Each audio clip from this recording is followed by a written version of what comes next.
પણ એવી તે કઈ વાત છે? વાત તો એટલી જ છે કાકા કે જેની હારે તમે એના લગ્નનું પાકું કર્યું છે ને એ ભગવાન હારે એને લગ્ન કરવાનું જરાય મન નથી.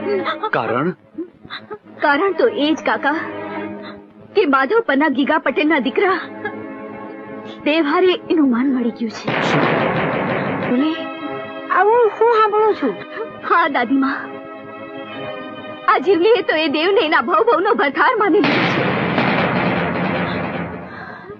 કોઈને ભરથાર માનતા પહેલા દીકરીઓએ પોતાના બાપાએ આપેલા વેડ અને ઉજળા ખોડાની ખાનદાનીનો વિચાર કરવો જોઈએ. અરે પણ તમે એની વાત તો સાંભળો. તું ચૂપ રહે. વડીલોની હાજરીમાં થયેલા સગપણ એ કઈ ઢીંગલા પોતિયાની રમત નથી કે એને ગમે ત્યારે પગના ઠેબે ઉડાડી દેવાય. ઢીંગલા પોતિયાની રમત નથી ને કાકા, એટલે જ વિચાર કરવો પડે.